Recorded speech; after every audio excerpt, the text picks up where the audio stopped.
The ship Aegis Dawn floated through the dark side of space, silent as a ghost.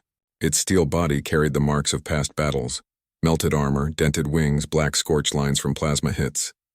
Inside, the corridors hummed with a low metallic sound, the kind that never truly stopped. It was a warship once, but now it served as a trade escort, protecting convoys that crossed dangerous systems. The crew was mixed: humans, reptilians, insectoids, and a few species that spoke through light patterns instead of sound. They were all professionals, tough, loyal, and tired of surprises. Then the new cook arrived. His name was Eli Grant. He stepped off the shuttle with one bag, no armor, no weapon, just a long, narrow case slung across his shoulder. He looked calm, and almost too calm. His hair was short, his eyes gray like metal under fog. He wore a simple chef's jacket, spotless and white, which looked strange in the greasy docking bay. The quartermaster, a tall insectoid named Kirtha, looked him over with both pairs of eyes. "You're the replacement for the last one?" Kirtha asked. Eli nodded once. "Yes, sir. I'm just a cook," Kirtha snorted, a wet clicking sound. "You better be. Last one tried to fry protein blocks with fusion grease. We nearly lost the kitchen." Eli smiled politely.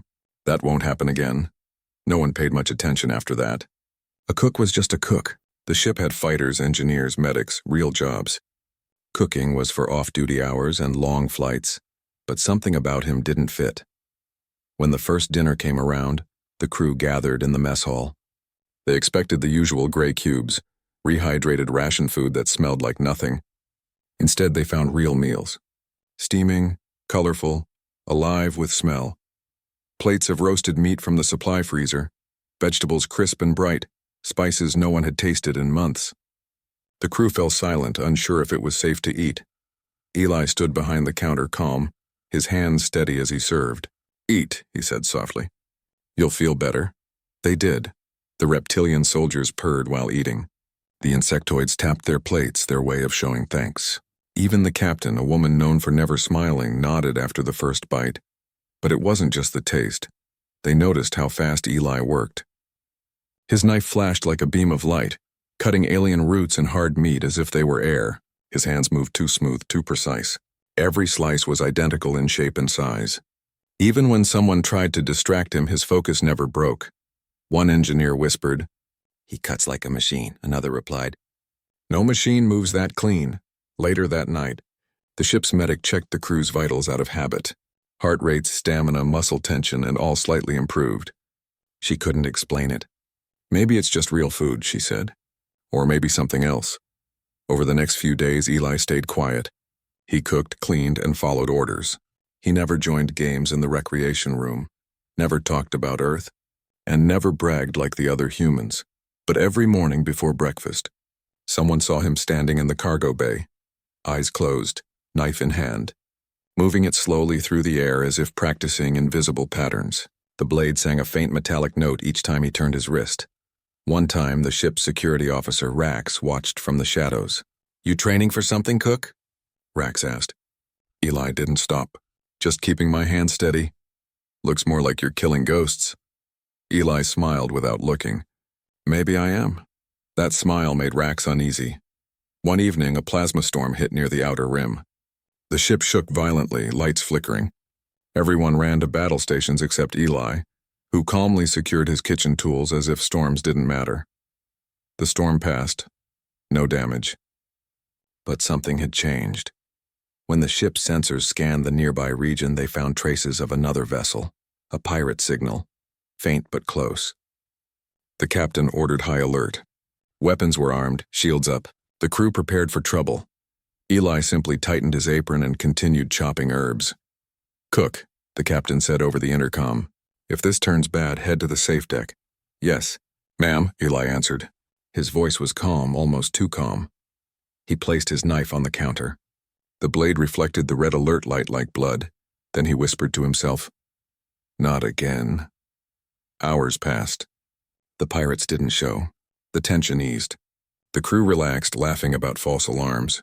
But the medic noticed something odd in the ship's records, the internal camera logs from the kitchen. She watched one frame closely. During the storm, when the ship tilted sharply, every loose object in the kitchen slid. Plates, trays, boxes. But Eli didn't move an inch. He stood perfectly balanced, knife steady in his hand, like his body didn't feel gravity at all. The medic paused the footage. Zoomed in, his eyes, for a single second, reflected a strange blue light. She closed the file quickly. Just a glitch, she told herself. But her hands shook. Later that night, Rax found Eli alone again in the cargo bay. "You ever fought before?" Rax asked.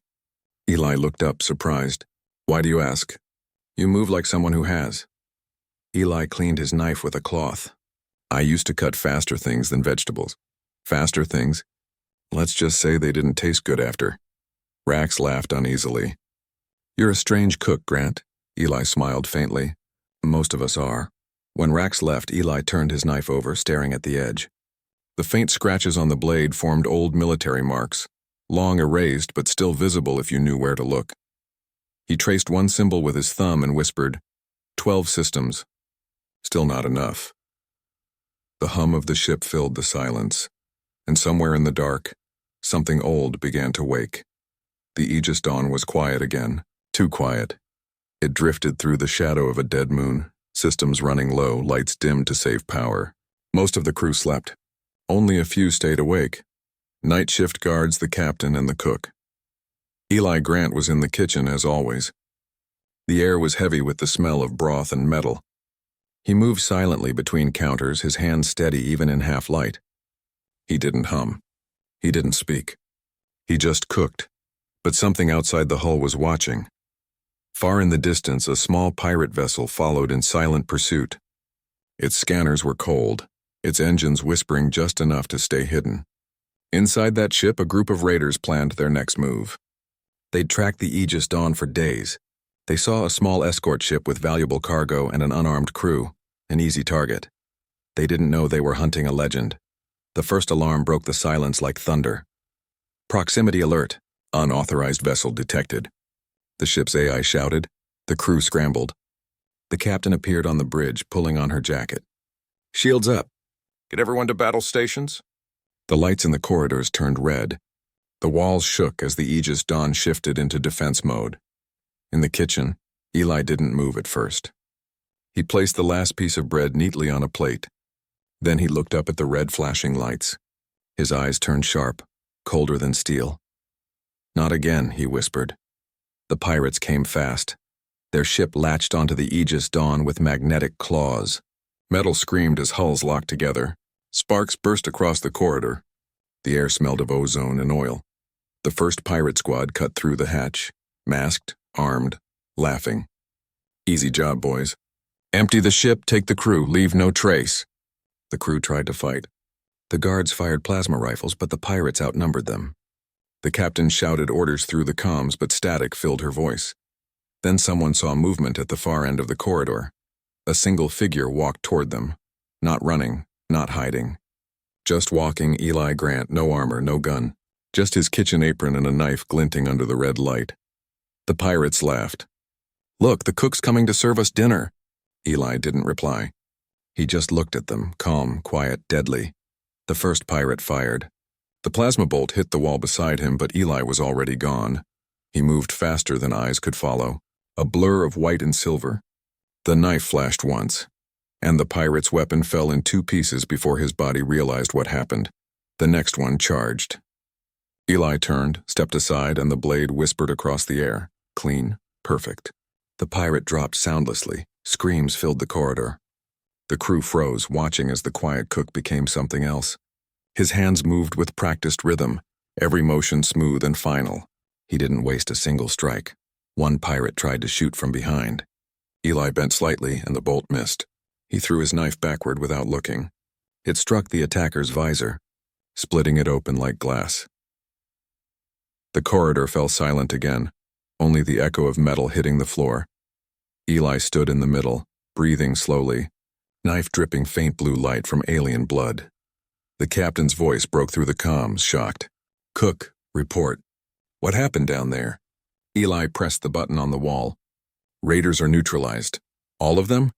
"Yes, Captain," a pause. "You took them out alone?"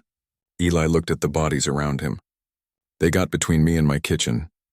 He wiped his knife with a clean towel and walked away, leaving silence behind. Later, the security officer, Rax, arrived at the scene. He stared at the floor. No blaster marks, no chaos. Just perfect surgical precision. Every pirate had one clean cut. Every strike had been planned like a machine, he whispered. That's not combat. That's art. When he checked the security feed, his hands trembled. The recording showed something impossible. Eli moving faster than any species known. His form didn't blur because of speed. It blurred because the cameras couldn't keep up. The captain watched the footage too. She leaned back in her chair, eyes narrow. That man said he was a cook, Rax nodded slowly. Then I'd hate to see what his soldiers were like. That night the crew avoided the kitchen. No one wanted to look Eli in the eye. But during the next meal they still came to eat. The food was perfect as always. Calm, balanced, delicious. Eli served without speaking. The captain finally broke the silence. You saved the ship today, she said. Eli nodded. Just doing my part.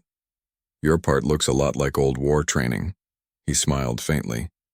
Old habits. The crew ate quietly. The air was heavy with unspoken questions. When everyone left, Eli sat alone, polishing his blade. Under the light, strange engravings shone along the metal. Marks of ancient symbols, one for each star system. Some were scratched out, others still bright. He ran his finger over them and whispered, 12 systems. They still remember. In the control room, the medic showed the captain her report. Captain, look at this, she said softly. Eli's movement patterns and his balance, speed, precision, they're not normal. His muscles react 5 times faster than a human should. Is he enhanced? The medic hesitated. If he is, it's not tech. It's training. Something older. The captain folded her arms, staring at the kitchen camera feed again. Eli was still there, calmly sharpening his knives like the fight never happened. Keep this quiet, she said, until we know what he really is. The medic nodded. What do I tell the crew? The captain looked at the screen one more time. Tell them he's just a cook. The Aegis Dawn drifted through quiet space again, leaving behind the wreckage of the pirate vessel. The stars outside looked calm, but inside, the air carried a strange tension, something unspoken that every crew member could feel. Eli Grant, the ship's cook, had become the name everyone whispered. In the mess hall, the crew sat together, pretending everything was normal. They ate silently, stealing quick glances at the kitchen door. When Eli entered, even the noise of utensils stopped. He moved the same way as always, calm, smooth, quiet. But now everyone noticed how careful each step was, how precise every motion looked. The captain watched from the upper deck window. She didn't believe in coincidences, and this man had just wiped out a dozen armed pirates alone. That wasn't luck. That was skill, trained, practiced, deadly skill. She turned to her officer. Tell Mr. Grant I want to see him in my quarters. A few minutes later, Eli knocked once and entered. The captain's quarters were simple. Maps on the wall, an old plasma rifle above her desk, and a single coffee mug that said, Still flying. She looked up at him. Sit, Eli sat. His posture was straight, polite, but his eyes scanned the room automatically. Exits, shadows, security cameras. The captain noticed. Not many cooks study rooms like a soldier, she said. He smiled slightly. Habit. I've seen a lot of soldiers, she replied. You don't move like any I've met. What kind of cook are you, really? Eli looked down for a moment. The kind who doesn't like fighting anymore. The captain leaned back, folding her arms. That wasn't fighting. That was something else. You killed 12 pirates in under a minute, without a weapon meant for combat. You cut them like a surgeon. Eli's voice stayed quiet. They came into my kitchen. Don't joke with me, Grant. I've been in service 30 years. I know killers when I see them. He looked up, his gray eyes cold. And what do you see now? The captain didn't answer. For a few seconds, they just sat in silence, the hum of the ship filling the room. Then she stood, walking to the data console. After that raid, I ran your name through the fleet registry. I couldn't find any standard file. No military record. No citizenship data, nothing. That's strange, Eli said softly. It's more than strange. The system flagged your name as classified. Do you know what that means? He nodded slowly. It means someone doesn't want you to know who I am. The captain frowned. Who are you then? Eli looked out the window. Beyond the glass, stars drifted past like slow snowflakes. Once, he said, I was part of something called the Blade Right program. The captain blinked. That sounds like a myth. The Blade Rights were an old Terran rumor, soldiers who fought with knives instead of guns during the expansion wars. They weren't a rumor, Eli said. They were real. We were real. There were 12 of us. One for each sector of the Terran front, each trained to move, think, and strike faster than the machines. We didn't use guns. Guns jam, guns run dry. A blade doesn't. The captain crossed her arms tighter. You're telling me those stories, the ones about human assassins who could cut through armor, were true? Eli's lips curved in a faint smile. Not all of them. Some said we could slice ships in half. That's nonsense.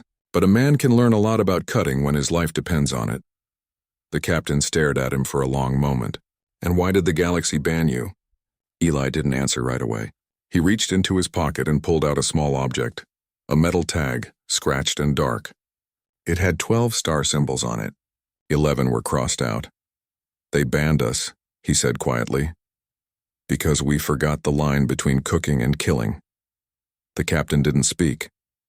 Eli continued, his voice low but clear. After the war, we were told to stop, to live quietly. I tried, I really did. But every system we touched feared us. They said our methods were unnatural, too fast, too final. So they banned our art, every planet, every colony. He looked at his hands. They said we made death look beautiful. The captain's eyes softened, but only slightly. And now you cook for traitors? He nodded. Food calms the mind. It gives me peace, but you still carry your knives. I can't give them up. They're part of me. Each blade was forged from the metal of a fallen ship. Everyone has a story, the captain sighed. You realize I can't report this. Command would lock you up. I know. So what am I supposed to do with you, Cook? Eli smiled faintly. Keep me in the kitchen. I'm useful there. She studied him, really studied him, and for the first time she saw the weariness in his eyes. Not fear, just exhaustion, the kind that comes from surviving too much. Finally she nodded. Fine. But if I find out you lied to me again, I won't. I'll space you myself. Eli stood, bowing his head slightly. Understood, Captain. He turned to leave, then paused at the door. Captain, he said quietly, if that pirate ship wasn't alone, you might want to keep the crew ready. She frowned. Why? They were scouts, he said. I recognized their marks. Someone bigger sent them. And how would you know that? Eli's eyes glimmered faintly blue. Because I've cooked for them before. After he left, the captain stood alone, staring at the metal tag he'd left on her desk. 12 stars, 11 crossed, she whispered to herself. What kind of monster retires from war to make soup? The stars outside said nothing, but deep in the void ahead, more ships were moving, drawn toward the Aegis dawn, like sharks to blood, and somewhere in the dark kitchen, Eli sharpened his knives once more. The captain didn't sleep that night. The tag Eli had left on her desk still sat there, cold metal. 12 tiny stars etched into it, 11 crossed out. She turned it in her hands again and again, wondering how many lives each mark represented. Outside her window, the stars burned quietly. Inside her mind, old war stories began to echo. Stories of the Blade Rights, humans who fought not with lasers but with blades so sharp they could cut through armor and sound. She had thought they were myths, ghost tales told to scare recruits, but now one of them was on her ship cooking stew. By morning, the Aegis Dawn was back on its trade route. The crew moved carefully around Eli, pretending everything was normal. But their eyes said otherwise. The new cook had killed 12 pirates alone, and hadn't even broken a sweat. Rumors spread faster than light. Some said he was a machine in human skin. Others said he was cursed, a living weapon trying to forget what it once was. Only the captain knew the truth, or at least a piece of it. She watched him through the mess hall cameras. He cooked as if nothing had happened. His motions were almost peaceful. Steam rose around him like fog, the soft sound of the knife tapping against the board in perfect rhythm. There was no anger, no pride, just focus. Later, she called her medic to her quarters. Doctor, you ran his scan after the fight? The medic nodded. Yes, Captain. His physiology is strange. He's human, but his neural speed is off the charts. Reflex response faster than any cybernetic model I've ever seen. Genetic modification? No signs of it. It's pure training or something older. His body's a map of scars, though. Not random ones. Patterned. Surgical. Like symbols carved long ago. The captain frowned. Symbols? Yes, I matched one of them to a pre-war Terran insignia. The mark of the Blade-Right division. The captain leaned back, exhaling. So the stories were real. The medic hesitated. Captain, if he's what I think he is, we might be in danger. The captain looked up sharply. He saved this ship, and he could destroy it just as easily. That evening, as the ship glided through empty space, the captain went down to the kitchen herself. The door slid open with a soft hiss. Eli stood at the counter, sharpening his blade under a dim light. The sound was steady like a heartbeat. Without looking up, he said, "You're not here for dinner." The captain stepped closer. "I want to know everything. No half-truths this time." Eli finally stopped. He placed the knife flat on the table and met her gaze. His eyes were calm, but behind them, centuries of ghosts. "All right," he said quietly. "You deserve the truth." He turned off the kitchen lights, leaving only the faint glow from the ship's panels. Then he began to speak. "After the first human expansion, we met enemies who didn't fear death. Machines. Hive minds. Things that couldn't be reasoned with. Lasers and drones didn't work against them. They adapted too fast. So humanity tried something different." He paused, choosing his words like he was cutting through memory. "They built soldiers who could think faster than machines, move faster than sensors. Soldiers who didn't rely on guns or armor, just instinct and precision. They called us the Blade-Rights." The captain stayed silent, listening. "They trained us in silence. No music, no emotion. Just movement. For 10 years I lived in darkness, learning how to strike, how to sense heartbeats through air. Our knives were made from neutron steel. We could split atoms if needed." He looked down at his hands. "I thought we were saviors. But we were just tools." The captain spoke softly. "What happened to the others?" Eli's face darkened. "They broke.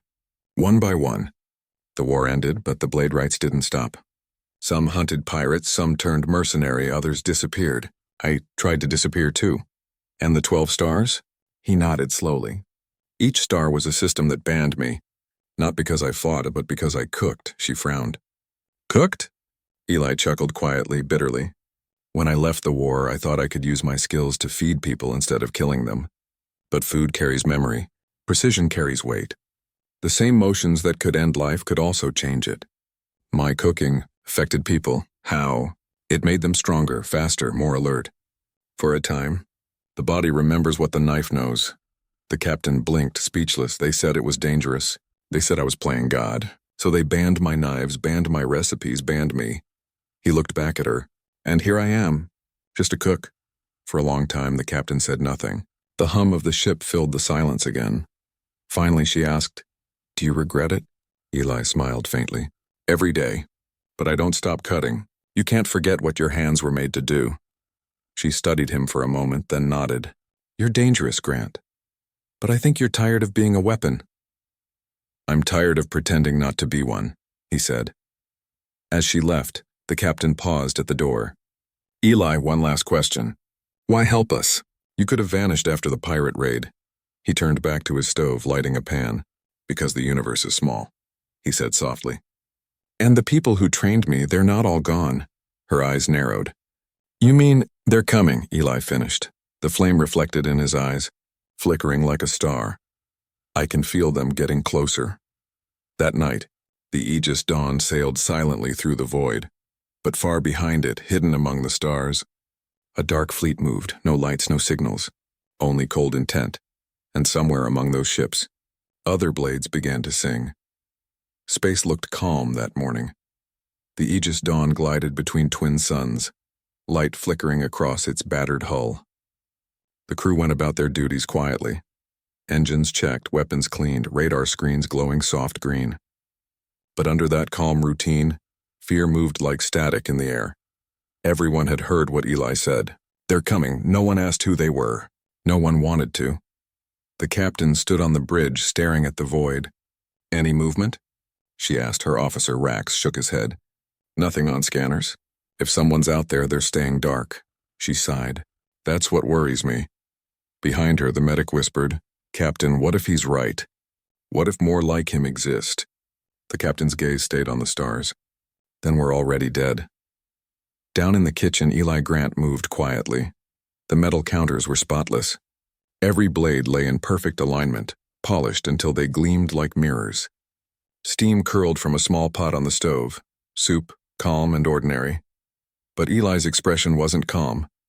He kept glancing toward the viewport, eyes narrowing slightly each time the stars shifted. His instincts, old and buried, were awake again. He felt it. That faint vibration in the hull, that whisper of static before an ambush. The galaxy's most dangerous sense, the intuition of a killer. He turned off the stove and unrolled a black cloth bundle. Inside lay 12 knives, each different, curved, straight, double-edged, serrated. The 12 he had forged from ships destroyed in the war. The same 12 that made the galaxy ban his craft. He picked up one, a small blade with a red line running down its center. His thumb brushed across it. The metal hummed faintly like it recognized his touch. "They're close," he murmured. On the bridge, alarm suddenly screamed. "Multiple contacts. 6 ships closing fast from the dark side," Rack shouted. "Shields up," the captain barked. "Weapons ready." The ship shuddered as enemy fire streaked across space. Plasma bolts ripped through the blackness like lightning. The Aegis Dawn fired back, but the attackers were faster, circling like wolves. One hit broke through the rear shields, slamming into the cargo bay. Lights flickered, oxygen warnings blared. "Hit on deck 3. Seal the section," the captain ordered. "Where's the cook?" No one answered. Eli was already there. The cargo bay was half on fire, air hissing through cracks in the hull. Through the smoke, shapes began to form, human shapes. But not pirates. Not mercenaries, they moved too smoothly. Too quiet, blade rights, 6 of them. Each wearing dark armor laced with glowing lines, faces hidden behind mirrored masks. Each carried a blade that shimmered with the same impossible sharpness as Eli's. He didn't speak. Neither did they. Then the first one stepped forward, holding his knife in salute. His voice came through a modulated filter. "Eli Grant, the 12th blade, you were ordered to retire." "I did," Eli said. "Not enough." They moved as one. Eli rolled aside as the first strike came, fast, silent, perfect. Sparks exploded as steel met steel. His arm trembled under the force. The other 5 closed in, forming a deadly circle. Every movement was flawless. Every step, every breath, every cut measured to kill. The crew watched from security screens, frozen in disbelief. The medic whispered, "Are they human?" "No," the captain said. "There's something worse." The fight was silent, almost graceful. Knives flashed like falling stars. Eli's coat ripped open, a shallow cut across his chest. Blood stained the floor, the first he'd spilled in years. But his eyes burned brighter. He ducked under a strike, twisted, and drove his knee into an opponent's ribs.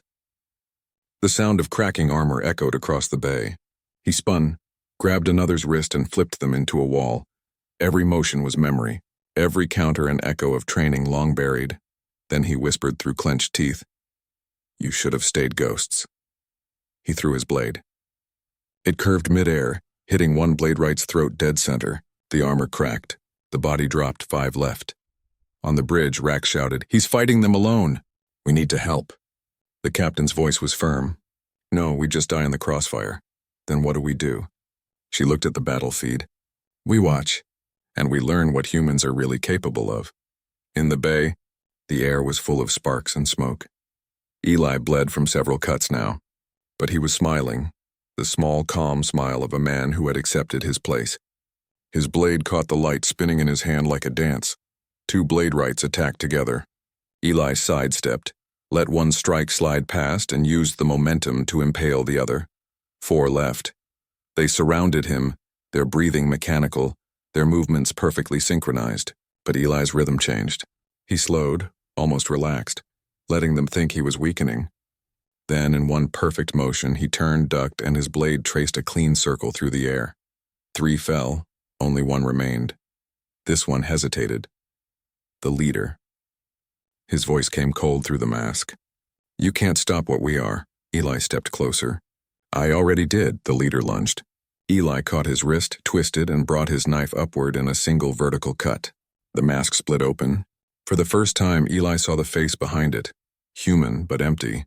Eyes blank, emotionless, Eli whispered, "They took everything from you." Then he ended it. When the smoke cleared, the cargo bay was silent again. Eli stood alone, breathing hard, blood dripping from his hand. The 12 knives lay around him like fallen stars.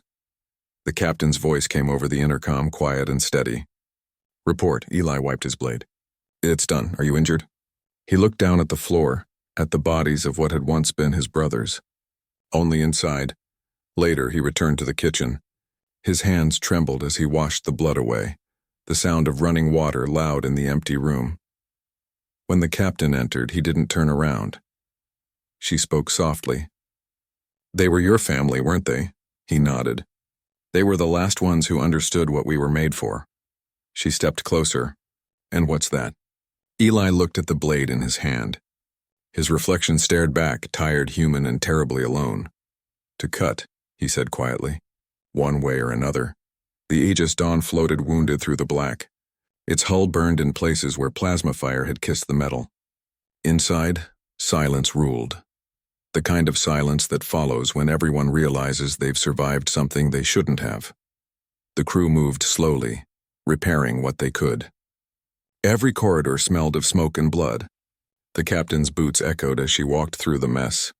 The bodies of the Bladerights had been sealed away in the airlock, nothing but armor and ashes now. Eli Grant was nowhere to be seen. The medic found him first in the kitchen. He was sitting on the floor, back against a cabinet, hands shaking as he cleaned his blades one by one. His apron was torn, his knuckles raw. The metal counter beside him was lined with knives, each gleaming under the faint light. "You need rest," the medic said softly. Eli didn't look up. "Rest is for people who forget. You lost a lot of blood. I've lost worse." She crouched beside him, scanning his vitals. "You fought 6 of your own kind. Why didn't you tell us they'd come?" Eli's voice was calm but heavy. "Because I thought they'd forgotten me. I was wrong." On the bridge, the captain stared at the damage reports. The ship had survived, but barely. She kept glancing at the security feed showing Eli sitting in the kitchen. Something about the way he sat, still, quiet, focused, reminded her of the calm before a storm. Rax entered, his face grim. "Captain, we found something in the wreckage of their transmission logs." She turned. "What is it?" He handed her a datapad. "A signal burst sent before the fight. They weren't hunting us, they were tracking him. And they weren't the last ones." The captain's blood ran cold. "How many?" Rax swallowed. "An entire fleet. Human origin. Weapons active." The next hour felt like an eternity. The Aegis Dawn's sensors lit up, red dots filling the radar like a spreading disease. Ships emerging from the dark one by one. Not pirates, not aliens. Human vessels. Old war designs refitted with modern weapons. The medic whispered, "They're here for him." Eli entered the bridge silently, his apron gone, his uniform dark and simple, his expression unreadable. "They won't stop," he said quietly. The captain turned to him. "Who are they?" "Command," Eli replied. "The same people who built the Bladerights. They made sure no one like us could exist again. And now that I'm still breathing, they want to finish their work." She stepped forward. "We can run." Eli shook his head. "They'll track the blade signals. You'll never get far enough." Rax slammed his hand on the console. "Then what do we do?" Eli's eyes met his, calm, steady, and terrifying. "We make them remember why they banned us." He walked back to the kitchen, his sanctuary and his battlefield. The crew watched from the doorway as he spread his knives out in a perfect circle on the floor. One by one he pressed his thumb against each blade. They glowed faintly, red, blue, silver. Each color representing a system, a sin, a memory. The ship's AI crackled. Energy readings rising from Deck 2, unidentified signal source. The captain's voice came over the comm. "Eli, what are you doing?" He smiled slightly. "Cooking." He placed all 12 blades in the air recycler vent. The system hummed. "The Bladeright code wasn't just for combat," he said softly. "It was design, Precision, chemistry. The same motion that kills can also build. The blades vibrated, sending harmonics through the ship. The air shimmered. "What is that?" Rax shouted. Eli answered. "An old defense protocol, one I swore I'd never use again." Outside, the enemy fleet began to close in. "Multiple lock-ons," shouted the navigator. The captain gripped her chair. "Eli, whatever you're doing, do it now." Inside the kitchen, Eli knelt, palms flat on the floor. The vibrations from the knives grew stronger, merging with the ship's systems. The entire vessel started to hum like a living creature. He whispered, "You wanted to end the blade rights. You should have left us sleeping." Then he gave the final command. Ignition. The 12 knives exploded in light, not fire, but pure energy, weaving through the walls and into the ship's core.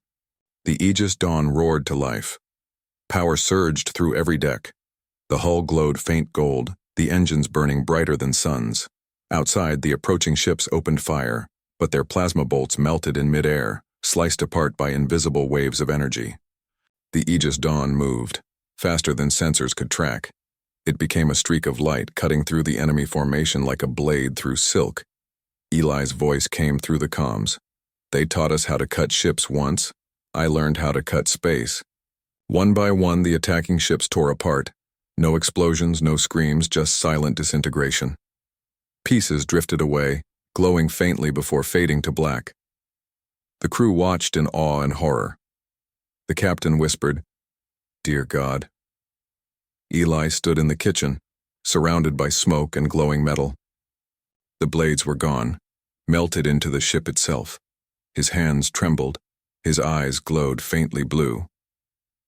"It's done," he said softly. "They won't follow." When the storm cleared, only silence remained. The Aegis Dawn floated among fragments of ships and fading lights. Eli collapsed to his knees. The medic rushed in, catching him as he fell. "You'll be fine," she said quickly. He smiled weakly. "No, I'm empty now. The blades, they were the last of me."